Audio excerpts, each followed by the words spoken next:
Today we're going to be building a bioactive enclosure for an animal I literally know nothing about.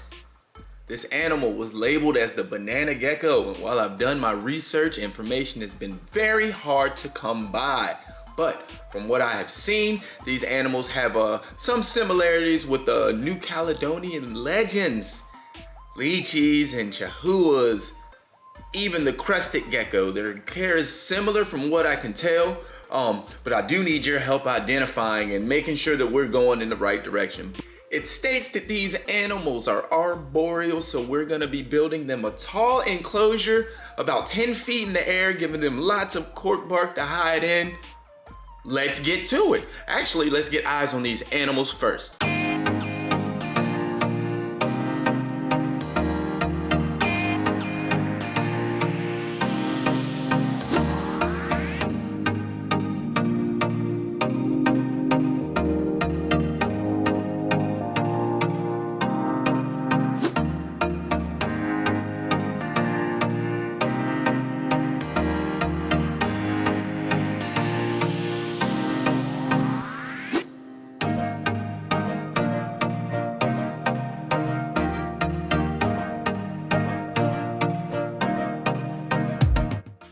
Now we got a breeding pair, a male and a female, and they were labeled as banana geckos.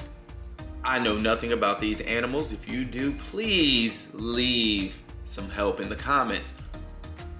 We do know they have some similarities to a lot of the animals in New Caledonia, and we are very familiar with that setup in the reptile hobby, so we're gonna go with something similar to that, right? Lots of cork bark. We're gonna give them lots of live plants, nice vertical area, springtails, isopods, the whole works, right?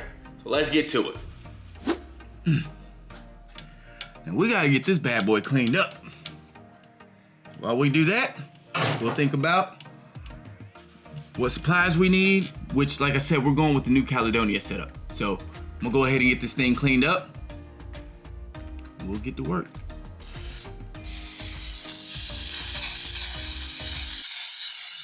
Like I stated, we're going with the New Caledonia setup. So I got this custom substrate that I made, and then we got a lot of cork rounds and cork bark. There's no way we're gonna use all of this, but I think we're gonna focus primarily on these two big pieces. So we'll give the male and the female two very big cork rounds to either hide out together or get away from each other and hide out separately. Like I said, they have more than enough space. I just cleaned this one off, that's why it's still wet. But yeah.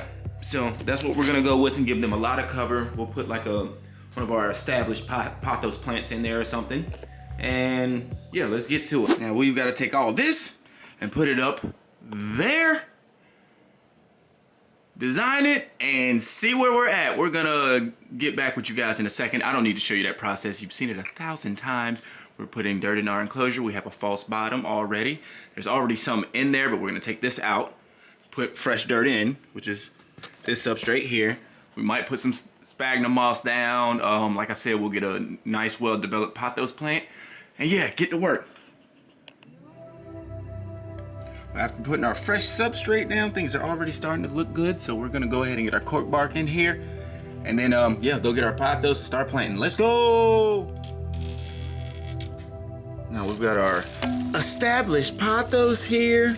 I got it broken up into two different pieces, so we already cleaned all the roots off and everything. We're gonna plant this in here real quick and release our animals. Let's get to it. And after a little bit of work, guys, this is what we came up with. This pothos plant is fake, but this one is real and this one is real. It'll all grow in and start to grow towards the light, much like this one. So you see this covers almost the entire ground level and it's kind of vining up towards the light, which is what we want everything to do, kind of grow in. But we got their big cork bark here that can go in through the bottom down here, and then they have an entrance up top, and then also over there, same situation. Now my research says that these animals will not glue their eggs on the inside of the cork bark, rather they're going to lay it inside the substrate, so we gave them a very deep layer and a lot of it. and then we'll just do their like food dish right here. I won't be doing like a water bowl. We'll spray and mist daily to make sure that they get everything that they need. Yeah, and we just want to get these animals into their enclosure. I don't want to stress them any more than they already are. So I'm gonna get them in here and I'll holler at you in a second.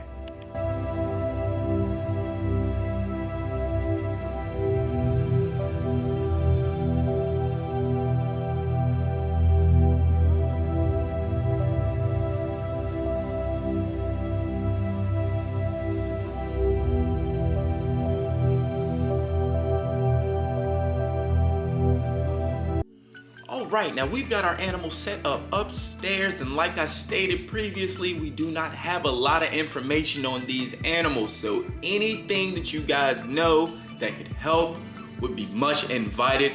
I know my community would love that. That's what we're here for, just learning and growing day by day. Anyways, thanks for coming out. I appreciate you guys being here. I know you could have been anywhere else on the planet, but you decided to be here with your boy, and that means a lot. Anyways, I'm out.